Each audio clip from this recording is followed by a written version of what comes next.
नमस्कार दोस्तों, स्वागत है आप सभी का आपके अपने चैनल सिग्मा यूथ इंजीनियर्स पे। मेरा नाम है विपिन यादव और आज का जो वीडियो है इसमें हम जो टॉपिक डिस्कस करने वाले हैं वो है CNC CAD CAM programmer versus design engineer. आप इन दोनों ही फील्ड्स में से कौन सा चूज़ कर सकते हैं ये डिपेंड करेगा आपके इंटरेस्ट के ऊपर। तो यहाँ पर जो कुछ पॉइंट्स हैं वो मैं आपके सामने रखूँगा, उसके बाद जो है आप चूज़ कर सकते हैं कि कौन से फील्ड में आप जो है अपना करियर बनाना चाहते हैं। यहाँ पर सबसे पहले हम बात करते हैं डिज़ाइन इंजीनियर के लिए।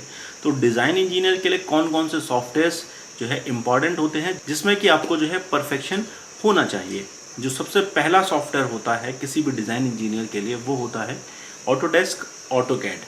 ऑटोकैड के अंदर जो है आपको ड्राफ्टिंग जो है अच्छी तरीके से सीखनी होती है। ठीक है, ये एक नॉन पैरामीट्रिक सॉफ्टवेयर है। तो यहाँ पर सिर्फ और सिर्फ जो है यूज़ जो होता है वो मोस्टली ड्राफ्टिंग पर्पस के लिए होता है। ठीक है, यहाँ पर आप प्लेन बना सकते हैं, उसकी जो है 2D इंजीनियरिंग ड्राइंग जो है बना सकते हैं। तो इसलिए जो है ये ऑटोकैड सॉफ्टवेयर का यूज़ होता है। तो इसको सीखना कंपलसरी है सभी डिज़ाइन इंजीनियर्स के लिए।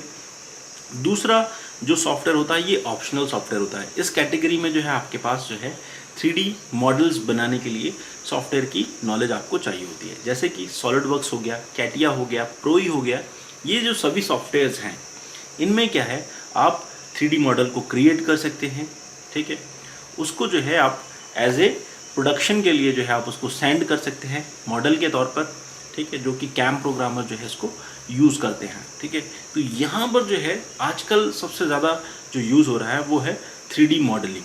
ठीक है, सभी इंजीनियरिंग कंपनीज़ के अंदर जो है 3D मॉडल को जो है क्रिएट किया जा रहा है, जिससे कि ईजी हो जाता है कि उस कंपोनेंट के अंदर जो है क्या क्या दिक्कतें आ सकती हैं, प्रोडक्शन में जो है कैसे हम उसको इजी वे में प्रोड्यूस कर सकते हैं। तो डिज़ाइन इंजीनियर के पास जो है इन सॉफ्टवेयर्स की नॉलेज होनी चाहिए।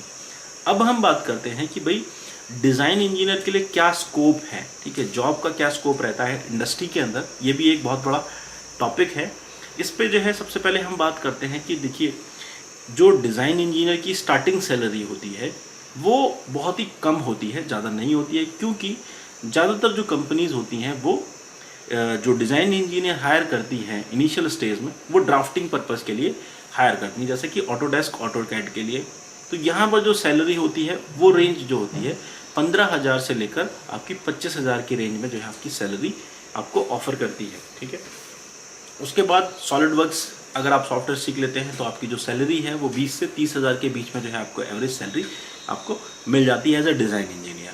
ठीक है, और तीसरी जो रेंज होती है वो होती है आपके पास जब 5 साल या 5 साल से ज़्यादा का एक्सपीरियंस हो जाता है। ठीक है, तब आपको जो है सैलरी रेंज जो मिलती है 30,000 से लेकर 60,000 के बीच में जो है आपको सैलरी रेंज मिल जाती है। जब आपका एक्सपीरियंस 10 ईयर प्लस हो जाता है और आपके पास जो है अच्छी नॉलेज हो जाती है तब आप जो है अच्छी सैलरी रेंज पर आप जो है यहाँ पर पहुँच जाते हैं।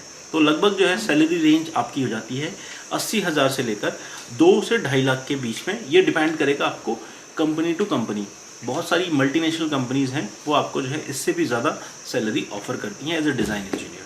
अब हम बात करते हैं जॉब का कितना स्कोप है कि भाई कितनी कंपनीज आपको हायर कर सकती हैं।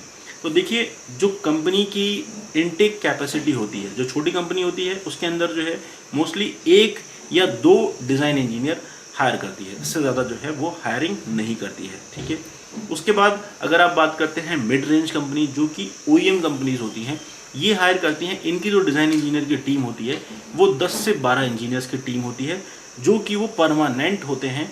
तो आप समझिए कि यहाँ पर जो हायरिंग होती है बहुत ही लिमिटेड होती है। तो जो जॉब है, जॉब का जो क्राइटेरिया है वो बहुत ही कम है कि भाई इसमें जो है आपके पास स्कोप हायरिंग के लिए जो है आपको जल्दी जो है जॉब्स नहीं मिलती हैं। इसका एक बहुत बड़ा रीज़न ये है कि जो भी कंपनी किसी भी डिज़ाइन इंजीनियर को हायर करती है वो उसको छोड़ना नहीं चाहती है। ठीक है, क्योंकि वो उसका जो है पिलर बन जाता है। तो डिज़ाइन इंजीनियर की जॉब जो है बहुत अच्छी जॉब है, बट यहाँ पर जो जॉब की स्कोप है कि भाई कितनी आसानी से हमको जो है जॉब मिल सकती है ये थोड़ा क्रिटिकल पड़ जाता है यहाँ पर। और तीसरी जो चीज़ होती है कि पोर्टेबिलिटी, कि आप जो है एक कंपनी के डिज़ाइन से छोड़कर दूसरी कंपनी में कैसे एंटर कर सकते हैं। तो यहाँ पर देखिए मैं आपको बताता हूँ, जितनी भी मल्टीनेशनल कंपनीज होती हैं वो अपने डिज़ाइन इंजीनियर्स के साथ में एक कॉन्ट्रैक्ट करती हैं कि आप कभी भी किसी भी कंडीशन में आप हमारी कंपनी को जो है छोड़ेंगे नहीं। अगर आप वर्किंग कंडीशन में हैं तो आपको जो है उस पर साइन करना पड़ता है। तो यहाँ पर जो है आपके पास लिमिटेड चांस होते हैं कि आप जो है इजीली स्विच कर सकते हैं किसी कंपनी में। छोटी छोटी कंपनियों में आप जो है काम करेंगे तो आपको जो है स्विच करने के लिए कोई भी बाउंडेशन नहीं होती है। बट अगर किसी भी मल्टीनेशनल कंपनी में अगर आप हायर हो जाते हैं तो आप वहाँ से जॉब छोड़ के दूसरी कंपनी में नहीं जा सकते हैं, ये उनका बॉन्ड होता है। ठीक है, तो ये एक जो है उस डिज़ाइन इंजीनियर के बारे में कुछ डिटेल है जिसके बारे में आप अपना करियर जो है पाथ चूज़ कर सकते हैं। इसको डिसाइड करके ही जो है आप अपना सेलेक्ट करिएगा। अब बात करते हैं हम CNC CAD CAM प्रोग्रामर के बारे में। तो CNC CAD CAM प्रोग्रामर के लिए जो बेसिक नॉलेज की ज़रूरत पड़ती है वो है बेसिकली आपको जो है मशीन के कंट्रोलर्स की नॉलेज होनी चाहिए। ठीक है, साथ में जो सॉफ्टवेयर्स की नॉलेज होनी चाहिए उसमें जैसे कि NX CAM हो गया, सॉलिड कैम हो गया, एज कैम हो गया, मास्टर कैम हो गया, डेल कैम हो गया। ये जो सॉफ्टवेयर्स हैं इनकी नॉलेज आपके पास कंपलसरी होनी ही चाहिए, तब आप जो है एक कैम प्रोग्रामर बन सकते हैं। CNC कैम प्रोग्रामर्स के पास में एक एडवांटेज ये होता है कि वो जो है CAD सॉफ्टवेयर्स को भी इजीली सीख करके वो इंडस्ट्री में जो है डिज़ाइन इंजीनियर को रिप्लेस कर सकता है। उसके पास एक अपॉर्चुनिटी होती है कि वो जो है जो डिज़ाइन इंजीनियर की नीड है वो इंडस्ट्री से ख़त्म कर सकता है। तो यहाँ पर देखिए, अगर आप एक डिज़ाइन इंजीनियर हैं तो आपको जो है मशीन की नॉलेज नहीं है तो आप जो है वहाँ पर कैम प्रोग्रामर को रिप्लेस नहीं कर सकते। बट अगर एक CNC कैम प्रोग्रामर है वो अगर CAD को सीख लेता है, यानी कि CNC CAD कैम प्रोग्रामर अगर वो बन जाता है तो वो किसी भी डिज़ाइन इंजीनियर को ईजिली रिप्लेस कर सकता है।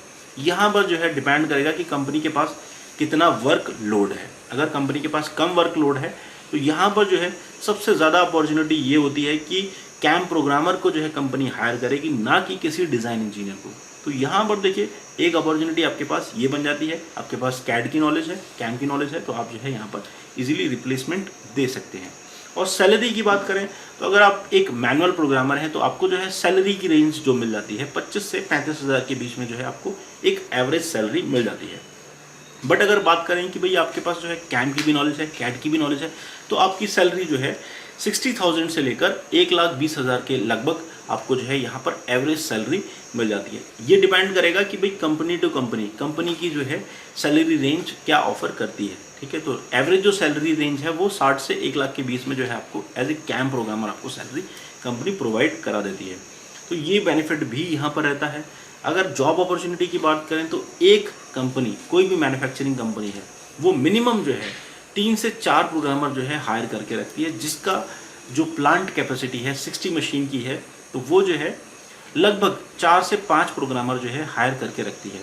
तो आप ये समझ के चलिए कि डिज़ाइन इंजीनियर के कंपैरिजन में आपको जो है 5 गुना ज़्यादा अपॉर्चुनिटी है एज ए जॉब अपॉर्चुनिटी। आप जो है इजीली यहाँ पर जॉब ले सकते हैं। ठीक है, अगर हम बात करें कि बड़ी स्केल की जो कंपनी है जिनके अंदर जो है 500 मशीन्स हैं, 1000 मशीन्स हैं, वहाँ पर जो है कंपनी की जो रिक्वायरमेंट होती है वो लगभग जो है 40 से 50 प्रोग्रामर जो है वो हायर करके रखती हैं। हर एक लाइन के लिए जो है वो 2 से 3 प्रोग्रामर रखती हैं, क्योंकि 2 से 3 शिफ्ट जो है, जितनी भी शिफ्ट होगी ये डिपेंड करेगा कि जितनी शिफ्ट ऑपरेट होंगी उसमें जो है आपके पास एक प्रोग्रामर जो है कंटिन्यू होना ही चाहिए। तो यहाँ पर जो है आपके पास एक अच्छी अपॉर्चुनिटी हो जाती है कि भाई जॉब आपको इजीली मिल जाती है। और साथ में जो है एक चीज़ और भी है कि जितने भी हमारे प्रोग्रामर्स हैं उनकी रिक्वायरमेंट जो है एब्रॉड में ज़्यादा रहती है।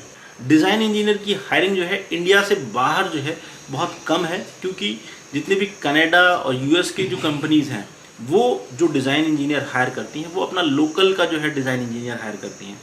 लेकिन जो कैम प्रोग्रामर है, CAD प्रोग्रामर है, ये ज़्यादातर जो है कंपनीज़ हमारे इंडिया से हायर करती हैं, क्योंकि यहाँ पर जो है वर्क लोड जो है ज़्यादा होता है प्रोग्रामर्स के ऊपर, और इंडिया के जो प्रोग्रामर हैं वो हमें कम रेट पर मिल जाते हैं। इसलिए जो है बाहर की कंट्रीज़ में जो है इंडिया से प्रोग्रामर्स की रिक्वायरमेंट हमेशा से ही रही है और आगे भी रहेगी। अगर आप एज ए करियर चूज़ करना चाहते हैं डिज़ाइन इंजीनियर और कैम प्रोग्रामर में, तो ज़्यादा जो जॉब अपॉर्चुनिटीज़ हैं वो आपको CNC CAD कैम प्रोग्रामर के लिए जो है ज़्यादा बनती हैं। डिज़ाइन इंजीनियर्स के लिए देखिए नॉलेज अच्छी मिल जाएगी, सब कुछ मिलेगा, बट यहाँ पर जो है लक बहुत मैटर करता है, आपकी जो है मेहनत मैटर करेगी। यहाँ पर जो है स्ट्रगल ज़्यादा है, जॉब अपॉर्चुनिटीज़ कम है इस फील्ड में। तो ये है बहुत सारे डिज़ाइन इंजीनियर, अच्छे डिज़ाइन इंजीनियर जो है घर पे जो है फ्रीलांसिंग वर्क करते हैं, ऑनलाइन वेबसाइट से काम कर रहे होते हैं। तो यहाँ पर देखिए एक ड्रॉबैक है डिज़ाइन इंजीनियर्स के लिए कि जो है उसके पास हायरिंग अपॉर्चुनिटीज़ कम होती हैं, लेकिन CNC कैड कैम प्रोग्रामर्स के पास हायरिंग अपॉर्चुनिटीज़ ज़्यादा होती हैं और वो कभी भी आपको खाली नहीं मिलेंगे। आप ये मान के चलिए कि जो है आपके पास हमेशा जो है जॉब आने वाले टाइम में भी आपको बढ़ के जॉब्स मिलेंगी, अच्छी सैलरी आपको जो है आने वाले टाइम में मिलेगी। तो जितने भी हमारे फ्रेशर भाई हैं और जो अपना करियर जो है डिज़ाइन इंजीनियर या कैम प्रोग्रामिंग में जाना चाहते हैं, तो वो थोड़ा सा ध्यान दे के इन चीज़ों को जो है समझ के उसके बाद जो है एंटर करिए।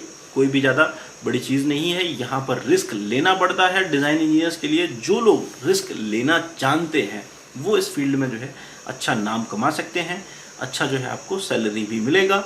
बट जो लोग रिस्क नहीं लेना चाहते हैं बट नॉलेज और मेहनत करना जानते हैं, वो जो है कैम प्रोग्रामिंग की तरफ जो है इजीली आ सकते हैं। तो आई होप ये वीडियो आपके लिए हेल्पफुल रहेगी। अभी के लिए बस इतना ही, मिलते हैं अगले वीडियो में। Thanks for watching video.